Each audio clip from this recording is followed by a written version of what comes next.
बात करते हैं बच्चों क्लास 11th की। 11th के फंक्शन के कुछ मोस्ट इंपॉर्टेंट क्वेश्चन चल रहे थे। आइए क्लास 11th की बात करते हैं। क्लास 11th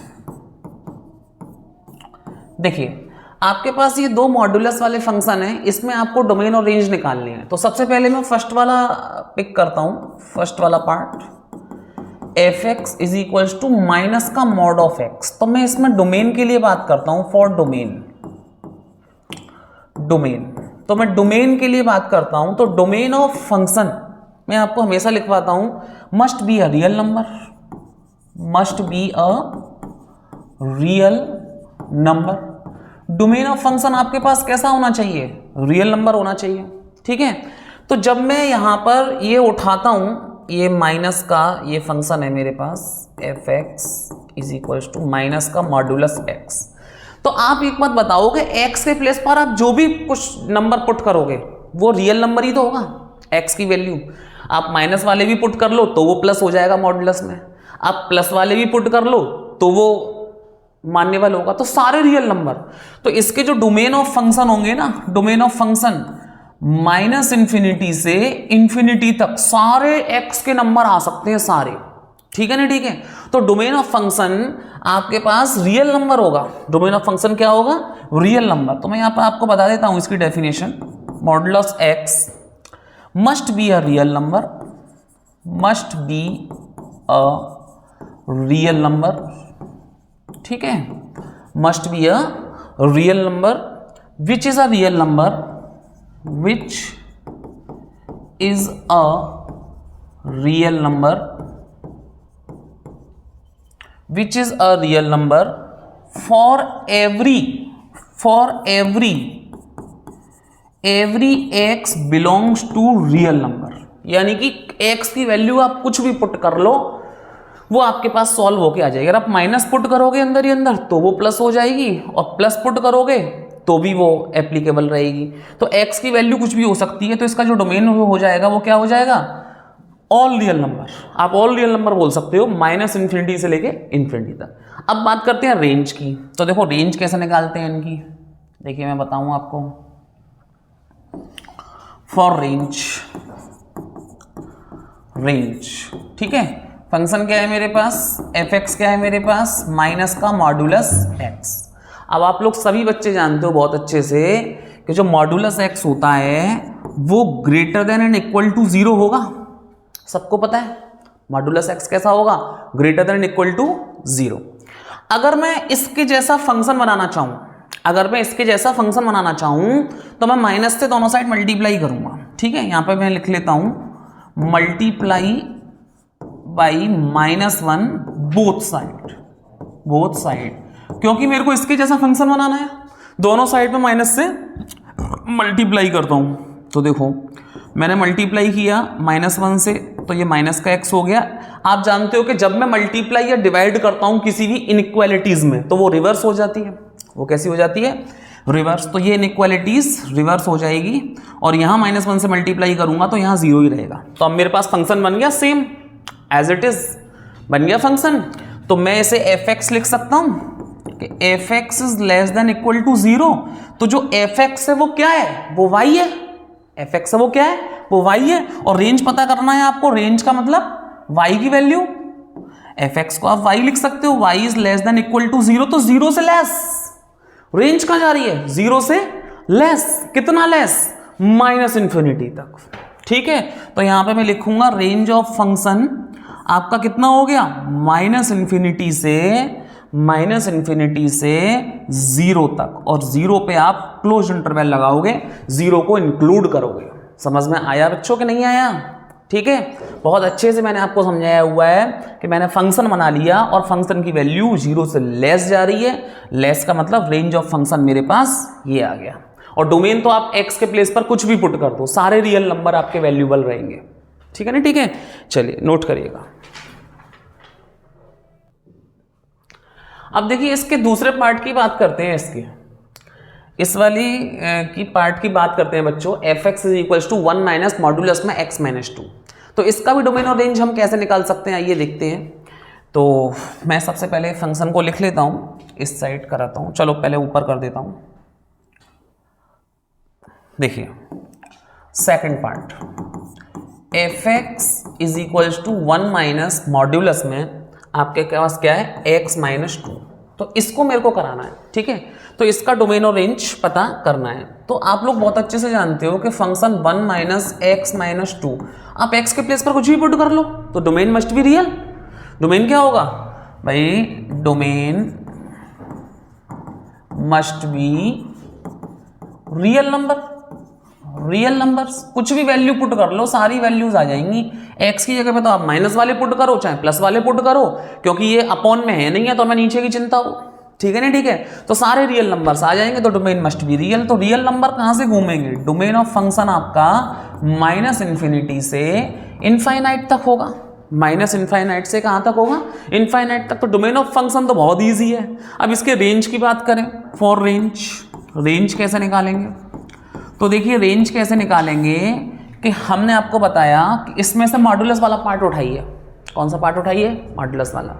और मॉड्यूलस वाला पार्ट हमेशा पॉजिटिव रहता है, आप लोग जानते हो। Is greater than and equal to 0, 0 से ग्रेटर रहेगा और इक्वल रहेगा। मॉड्यूलस पार्ट हमेशा क्या रहेगा, ग्रेटर रहेगा और इक्वल रहेगा।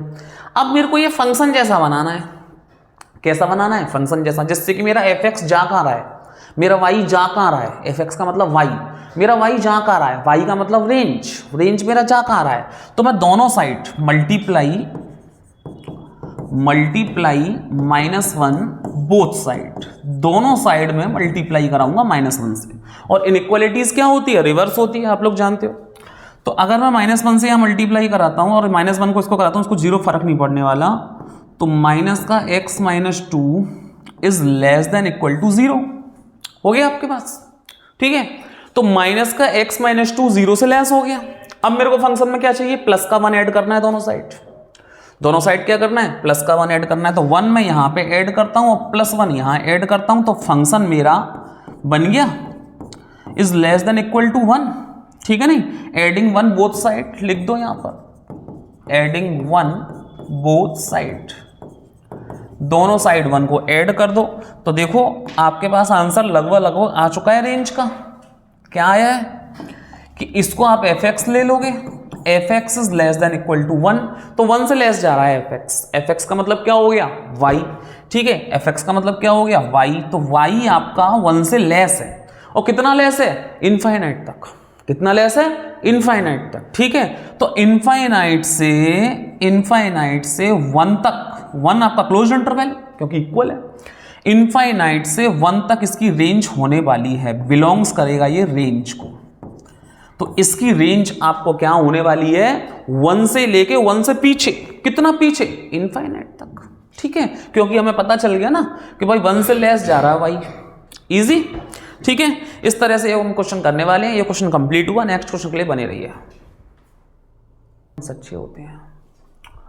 देखिए x+2 और मॉड्यूलस में x+2, इस क्वेश्चन को हम देखने वाले हैं। इसमें भी हमें डोमेन और रेंज पूछा गया है। तो सबसे पहले मैं डोमेन ऑफ फंक्शन की बात करता हूं। तो domain of function must be a real number, real numbers, ठीक है। इस लाइन को तो आप लिखते रहिए, domain of function must be a real numbers, real numbers होते हैं डोमेन ऑफ फंक्शन। तो अगर मैं बात करता हूं इसके डोमेन ऑफ फंक्शन की, तो देखो ऊपर मैं x के प्लेस पर कुछ भी पुट करूं, -1 1 चलेगा।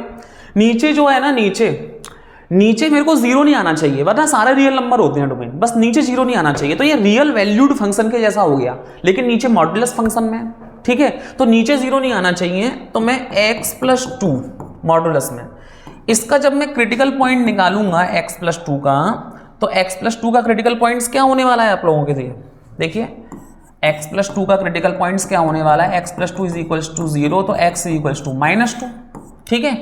तो x आपका x इक्वल्स टू -2 होता है, तो ये नीचे जो है x -2 के इक्वल नहीं होना चाहिए। सारे रियल नंबर चलेंगे डोमेन में, लेकिन x -2 के इक्वल नहीं होना चाहिए। क्यों? क्योंकि अगर आप -2 यहां पर पुट करते हो तो -2 + 2 0 हो जाएगा, और नीचे 0 आने का मतलब इनडिटरमिनेट फॉर्म, ठीक है। तो इनडिटरमिनेट फॉर्म हो जाएगी। तो डोमेन ऑफ फंक्शन आपके पास कैसा हो जाएगा, डोमेन ऑफ फंक्शन हो जाएगा सारे रियल नंबर, बट आपको क्या हटाना है, -2 को आपको हटाना है। यानी कि -2 नहीं चलेगा, सारे रियल नंबर चलेंगे लेकिन -2 नहीं चलेगा। ठीक है, तो आप सारे रियल नंबर बोलिए लेकिन -2 को हटा दीजिए। ठीक है, चलिए अब हम रेंज के लिए बात करेंगे। तो देखिए रेंज में थोड़ा सा क्या रहेगा मैं आपको बताऊं। रेंज में हमारे पास 2 केसेस एराइज होंगे इसके। केस वन एराइज होगा। केस वन एराइज होगा कि जो नीचे वाला मॉड्यूलस है, आप एक्स के प्लेस पर जो भी रखते हो तो आंसर क्या आएगा। तो कभी आंसर माइनस का भी आ सकता है, कभी आंसर प्लस का भी आ सकता है, क्योंकि रेंज है। क्योंकि आप मॉड्यूलस में आप एक्स के प्लेस पर जो भी रखोगे तो आंसर माइनस का भी आ सकता है, प्लस का भी आ सकता है, तो मॉड्यूलस में। तो हम लोग रेंज के लिए क्या करेंगे, केस वन में करेंगे कि आप लोग यहां पर देखिए केस वन में कि x + 2 is greater than and equal to, equal नहीं कह सकते, ग्रेटर देन 0, क्योंकि इक्वल नीचे है ना ये फंक्शन, ग्रेटर देन 0। तो एक मॉड्यूलस को हमने क्या उठाया कि x + 2 इज ग्रेटर देन 0। ठीक है, तो आइए रेंज की बात करते हैं, हम fx की बात करते हैं। fx क्या है मेरे पास, x + 2 अपॉन, अब मैं ग्रेटर देन 0 उठा रहा हूं तो प्लस का ही खुलेगा, तो जो मॉड्यूलस है वो मैं प्लस का ही खोल रहा हूं, x + 2। ठीक है, और मैं इसे x + 2 से x + 2 को कैंसिल कर देता हूं तो आंसर क्या आ गया, 1। तो fx मेरे पास क्या आ गया, 1। fx क्या है मेरे पास, 1। ठीक है, और अगर मैं केस 2 की बात करता हूं तो देखिए केस 2 यहीं पे कर दे रहा हूं, केस 2। अब केस 2 में क्या खुलेगा, केस 2 में खुलेगा कि x + 2 इज लेस देन 0। ये लेस देन 0 होना चाहिए, तो लेस देन 0 का मतलब माइनस वाला ओपन होगा। तो जो आपके पास fx है वो क्या है, x + 2 तो ऊपर है ही है, लेकिन मॉड्यूलस की चिंता करनी है हमें, एब्सोल्यूट वैल्यू की। तो एब्सोल्यूट वैल्यू में आपका माइनस का खुलेगा क्योंकि 0 से लेस है। x + 2 कैसा खुलेगा, माइनस का। तो x + 2 से x + 2 जाएगा तो आंसर क्या आएगा, -1। तो दो ही आंसर पॉसिबल हैं, -1 से 1 तक। तो रेंज ऑफ फंक्शन आपका क्या हो गया, range of function 2 cases arise करके रेंज ऑफ फंक्शन हो गया आपका -1 से 1 तक। ये दोनों ही आपके इंक्लूड हो सकते हैं, क्योंकि fx के इक्वल में क्या आ रहा है, 1, और fx के इक्वल में क्या आ रहा है, -1। एक बार प्लस का खोला, एक बार माइनस का खोला, तो यही आंसर पॉसिबल है और आंसर पॉसिबल नहीं है। ठीक है ना, क्योंकि दोनों सेम थे ना, x + 2 और x + 2, लेकिन माइनस प्लस की चिंता करनी थी हमें। ठीक है, तो ये आपके पास रेंज आ गया। तो रेंज ऑफ फंक्शन क्या आ गया, -1 से 1 तक। नोट करिएगा बच्चों। एक और अच्छा क्वेश्चन देखते हैं बच्चों, ग्रेटेस्ट इंटीजर फंक्शन का। बहुत ही अच्छा क्वेश्चन होने वाला है ये, देखिएगा।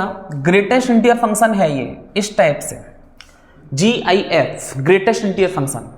मैं आपको सबसे पहले बताता हूं कि ग्रेटेस्ट इंटीजर फंक्शन होता क्या है। अगर इसके ये एक सिंबल होता है ग्रेटेस्ट इंटीजर फंक्शन का, इसके अंदर x है, ठीक है, तो x के प्लेस पर मैं कोई भी रियल नंबर पुट करता हूं, लेकिन जो मेरा आंसर आता है, जो मेरा रेंज आएगा, जो मेरा इक्वल में आएगा, वो हमेशा इंटीजर वैल्यू पे ही आएगा। वो किस पे आएगा, हमेशा इंटीजर वैल्यू पे। अगर मैं x के प्लेस पर 2.6 पुट करता हूं तो देखिए ये कहां से कहां तक आएगा, 2.6 आपका 2 आंसर आ जाएगा। बैक करता है, बैक, ठीक है ना, ठीक है। ग्रेटेस्ट इंटीजर फंक्शन में क्या होता है, ये 0 है, 1 है, 2 है, 3 है। अगर 2.6 यहां लिया है तो इसके बैक में जो भी इंटीजर आएगा, इसके बैक में 2.6 यहां पर है, तो 2.6 से पहले जो भी इंटीजर आएगा वो आपका आंसर हो जाएगा। केवल इंटीजर वैल्यू अटेन करता है इसका रेंज। इसका रेंज क्या करता है, ओनली इंटीजर वैल्यू अटेन करता है, ओनली इंटीजर वैल्यू अटेन, ठीक है। तो रेंज करता है, डोमेन में आप कुछ भी रख लो, डोमेन में आप कुछ भी रख लो, रेंज करता है। तो इसकी जो डेफिनेशन है 2.6, मैंने x के प्लेस पर क्या रखा है, 2.6। तो 2.6 कहां से कहां तक है, इसमें 2 से लेके 3 तक नहीं है। देखो 2 से ग्रेटर होगा या इक्वल होगा x, 2 के इक्वल हो सकता है। अगर आप 2 भी पुट करो इसमें x में, मैं आपको बताऊं, अगर आप 2 भी पुट करोगे x में तो भी आंसर 2 आएगा, और 2.9 पुट करोगे तो भी आंसर 2 आएगा, लेकिन 3 के इक्वल नहीं आएगा। तो जो x होता है वो लेस देन 3 होता है, 3 के इक्वल नहीं दिखाएंगे हम, 3 के क्या नहीं दिखाएंगे, इक्वल। तो इसी तरह से मैंने आपको डेफिनेशन लिखी हुई है, आप देख सकते हो कि k बिलोंग करेगा इंटीजर को। अब k क्या है इसमें, कि ग्रेटेस्ट इंटीजर फंक्शन के इक्वल में आ रहा है k, तो इक्वल में क्या आता है, रेंज आता है। तो जो रेंज आता है k, तो k का मतलब क्या है, इंटीजर, तो केवल इंटीजर वैल्यू लेगा। समझ गए ना आप लोग। चलिए अब देखो इसकी डेफिनेशन क्या है कि जो k है, जो इसकी रेंज है, ठीक है, वो x को बिलोंग करेगा, x के इक्वल होगा, ठीक है, और k+1, अब k को आप 2 लो तो 2+1 यानी कि 2 और 3 के बीच में होगा x, 2 और 3 के बीच में आप x रखोगे तो आपके पास आंसर k आएगा, k के इक्वल आ सकता है, k के क्या आ सकता है, इक्वल, और k क्या है, k रेंज है, इंटीजर वैल्यू लेता है। और आप ग्रेटेस्ट इंटीजर फंक्शन में कुछ भी पुट करके देख लो, आप 3.9 पुट करके देखो तो आपके पास आंसर क्या आएगा। अब देखो 3.9 कहाँ आएगा, करीब करीब यहां आएगा, तो इससे पहले इंटीजर कौन सा आ रहा है, 3, तो आंसर क्या आ जाएगा 3।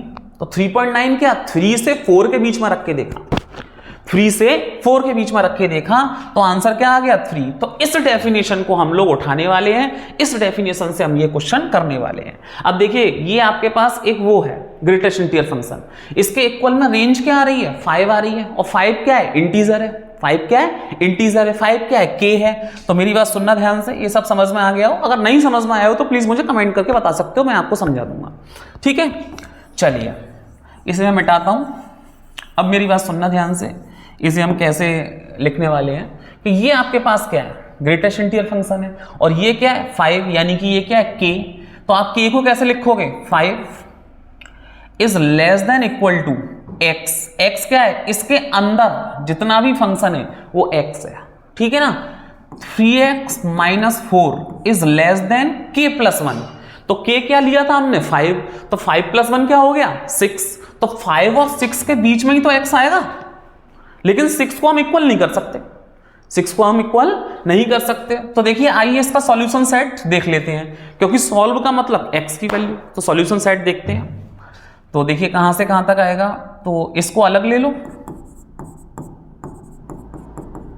और इसको अलग ले लो, इज लेस देन 6, तो ये कितना हो गया, 4 को इधर शिफ्ट करो तो 5 + 4 is less than equal to 3x, ये कितना हो गया 9 is less than equal to 3x, 3 से 9 गया, 3 इज x, 3 से ग्रेटर है, 3 से क्या है ग्रेटर, ठीक है x। अब यहां आइए -4 को उधर शिफ्ट करिए, 3x इज लेस देन 10, तो 3 को नीचे ले जाइए तो x इज लेस देन 10/3, तो 10/3 को हम क्या लिख सकते हैं, 3.1 समथिंग लिख सकते हैं, ठीक है ना। 10/3 को क्या लिख सकते हैं, 3.1, ठीक है।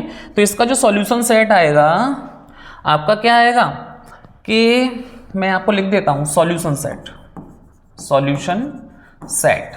तो सॉल्यूशन सेट कैसा रहने वाला है कि 3 से तो ग्रेटर होगा, x किसको बिलोंग करेगा, 3 से तो ग्रेटर होगा, 3 को आप इक्वल में दिखा सकते हो क्योंकि आप यहां देखो ये वाला साइन इक्वल में, तो 3 से तो ग्रेटर होगा, 3 से तो ग्रेटर होगा, बट किससे लेस होगा, 10/3 से, 10/3 से क्या होगा लेस, क्योंकि 10/3 आपका पास क्या होता है 3.1 समथिंग, तो 3 से ग्रेटर होगा और 10/3 से लेस होगा, तो ये आपके पास आ गया सॉल्यूशन सेट। तो इस तरह से हम इस क्वेश्चन को करने वाले हैं। मैं समझता हूं आपको बहुत अच्छे समझ में आया होगा, और आपको नहीं समझ में आया हो तो प्लीज मुझे कमेंट करके बता सकते हो, मैं आपको दोबारा समझाऊंगा। देखो बच्चों, अभी मैंने आपको जो क्वेश्चन समझाया है उसका सेकंड पार्ट देखिए। तो ये ग्रेटेस्ट इंटीजर फंक्शन में 1 - 2x इक्वल टू -3, तो ग्रेटेस्ट इंटीजर फंक्शन के इक्वल में क्या आता है k, ठीक है। तो अगर मैं इस वाली इसको लगाऊं कि k आपका k+1 के k+1 से इक्वल नहीं होगा, उससे लेस होगा और k के इक्वल होगा, तो k क्या है आपके पास -3, तो -3 से x क्या है, ये पूरा फंक्शन ग्रेटेस्ट इंटीजर अंदर के जो फंक्शन है वो x है पूरा, ठीक है। तो x क्या है आपके पास 1 - 2x इज लेस देन -3 + 1, तो ये -3 is less then 1 - 2x is less then, ये हो जाएगा -2, ठीक है। तो आपका फंक्शन कहां से कहां तक जाएगा, तो -3 के तो इक्वल होगा लेकिन -2 से लेस होगा, -2 से क्या होगा लेस, -2 से लेस क्या हो सकता है, -2 से लेस क्या हो सकता है -3 यानी कि 2.5 -2.5, ठीक है। तो -2.5 से लेस 3 जाएगा, ठीक है। तो इसे अलग कर लो, इसे अलग कर लो और सॉल्व कर लो, सॉल्यूशन सेट निकाल लो। तो देखिए -3 से less than equal to 1 minus का 2x, और पहले से सॉल्व कर लेते हैं, और फिर इसे 1 माइनस का 2x इज लेस देन -2, दोनों को ही सॉल्व कर लेते हैं। पहले से सॉल्व करते हैं केस 1 को, केस 1 और केस 2 कह लो, ये केस 2 कह लो, ठीक है। तो सॉल्व करो, -3 को उधर शिफ्ट कर दो, नहीं मत करो, 1 को इधर ले आओ, तो -3 minus 1 is less than equal to -2x, ठीक है। ये हो जाएगा -4 is less than equal to -2x। अब माइनस हटाने के लिए दोनों साइड क्या करोगे, मल्टीप्लाई, इनइक्वालिटीज क्या हो जाएगी, रिवर्स हो जाएगी। तो -4 is greater than equal to, minus minus multiply कर दो, प्लस का 4 हो जाएगा, और 2x, दोनों साइड माइनस से मल्टीप्लाई कर दिया ना, इनइक्वालिटीज रिवर्स हो जाती है, आप लोगों को पता है, ठीक है। 2 से गया 2 टाइम्स, तो आपके पास क्या आया, x 2 से लेस आया, x क्या आया, 2 से लेस, ठीक है। अब यहां सॉल्व करो, 1 माइनस का 2x इज लेस देन -2, तो -2x को इधर ले आओ, 2 को इधर ले आओ, तो 1 plus 2 is less then 2x, ये कितना हो गया, 3 इज लेस देन 2x, 2 को नीचे ले आओ, तो 3/2 इज लेस देन x। तो आपके पास आंसर क्या हुआ, 3/2 1.5, और 2 से लेस है x, ठीक है, 3/2 से बड़ा है। तो सॉल्यूशन सेट कैसा लिख सकते हो, सॉल्यूशन सेट कैसे लिख सकते हो कि 3/2 से बड़ा, तो देखो, तो 3/2 से बड़ा, तो ओपन इंटरवल में लिखोगे 3/2 से बड़ा, और किससे छोटा है, 2 से लेस है, और 2 को लिखोगे इंक्लूड में, ठीक है ना, ठीक है। तो 1.5 से 2 तक, ये आपके पास आंसर आ गया। इस तरह से हम ये सेकंड वाला पार्ट कर सकते हैं। आइए अब थर्ड पार्ट के लिए चलते हैं। देखिए एक और क्वेश्चन देते हैं। ये क्वेश्चन ऐसा है कि ग्रेटेस्ट इंटीजर फंक्शन में क्वाड्रेटिक इक्वेशन बन गई है आपकी, ठीक है, आप चेक कर सकते हो। ग्रेटेस्ट इंटीजर फंक्शन एक्स की square minus F greatest integer function plus 6, तो ये क्वाड्रेटिक इक्वेशन बन गई है, तो इसे हम क्वाड्रेटिक इक्वेशन की तरह से ही सॉल्व करेंगे, ठीक है। चलिए तो हम यहाँ पर लेट कर लेते हैं ग्रेटेस्ट इंटीजर फंक्शन एक्स को पी लेट कर लो, क्या लेट कर लो, पी। तो इसमें एक इक्वेशन बना लो, तो देखिए P square minus 5p plus का 6 इक्वल्स टू 0। तो सबसे पहली बात आप इसका मिड टर्म कर लो, मिड टर्म से हमें x पता चल जाएगा कि x का वैल्यू क्या आ रही है, x जा कहाँ रहा है, ठीक है ना। फिर हम इस वाली डेफिनेशन से पता कर लेंगे सॉल्यूशन सेट क्या होने वाला है। चलिए तो यहां से हम 6 1 जा 6, तो P square minus 2p minus 3 नहीं प्लस का 3p, देखिए पी स्क्वायर 3 2 जा 6 होता है ना, और 3 और 2 5 होता है, तो माइनस का 3p और प्लस का 2p, नहीं माइनस का ही आएगा क्योंकि -5 चाहिए ना, माइनस का 2p, माइनस और माइनस प्लस का 6 चाहिए, सही है, प्लस का 6 चाहिए, माइनस और माइनस का 5p चाहिए, और प्लस का 6 इक्वल्स टू 0। तो इन दोनों में ग्रुपिंग करो, p ले लिया तो p माइनस 3 बचा, माइनस यहाँ से कॉमन आ रहा है 2, तो p माइनस 3 बचा इज इक्वल्स टू 0, ठीक है। तो आपके पास जो आंसर आने वाला है वो p माइनस 3 और p माइनस 2, ये इक्वल्स टू में 0 आने वाला है, ठीक है। तो p की वैल्यू क्या क्या हो गई आपके पास, p की वैल्यू 3 हो गई और p की वैल्यू 2 हो गई, और p को हमने क्या लेट किया था, p को हमने ग्रेटेस्ट इंटीजर फंक्शन लेट किया था, और इसी का हमें सॉल्यूशन सेट चाहिए, x का क्या चाहिए, हमें सॉल्यूशन सेट। तो देखिए x को हमने क्या लेट किया था, तो एक तो x के इक्वल में p इक्वल में था, तो एक तो आप 2 पुट कर दो, ठीक है, इसके इक्वल में, और एक x के इक्वल में क्या पुट कर दो, 3 पुट कर दो, क्योंकि दो वैल्यू आ रही हैं 2 और 3। तो देखिए ग्रेटेस्ट इंटीजर फंक्शन के इक्वल में k आ गया, 2 k आ गया, तो बाई डेफिनेशन क्या होती है कि k से ग्रेटर होगा x but less than k plus 1 के होगा, ठीक है। तो आप k की जगह पे क्या पुट करो, 2 से ग्रेटर होगा x, और 2 प्लस 1 कितना हो जाएगा, 3 से क्या होगा, लेस होगा। एक तो ये कंडीशन मिल गई हमें। अब दूसरी कंडीशन में भी यही चीज पुट कर दो, ये 3 से ग्रेटर होगा x बट लेस देन 4 होगा, 3 प्लस 1 कितना होगा, 4, तो 3 के इक्वल भी होगा, 3 से ग्रेटर भी होगा, बट 4 होगा। तो सॉल्यूशन सेट क्या मिला, सॉल्यूशन सेट क्या मिला, कि सॉल्यूशन सेट 2 के तो इक्वल है, 2 के क्या है इक्वल, और 4 से लेस है। अगर आप दोनों को देखो तो भाई 2 और 4 के बीच में 3 भी तो आ रहा है, तो 3 तो इक्वल है, 3 आ गया, ठीक है ना, ठीक है। तो सॉल्यूशन सेट हमारे पास ये हो गया, आंसर क्या हो गया, ये हो गया। तो x की वैल्यू 2 से 4 तक चल सकती है। आप लोगों को बहुत अच्छे से समझ में आ गया होगा ग्रेटेस्ट इंटीजर फंक्शन। अगर आपको नहीं समझ में आया तो प्लीज मुझे कमेंट करके बता सकते हैं।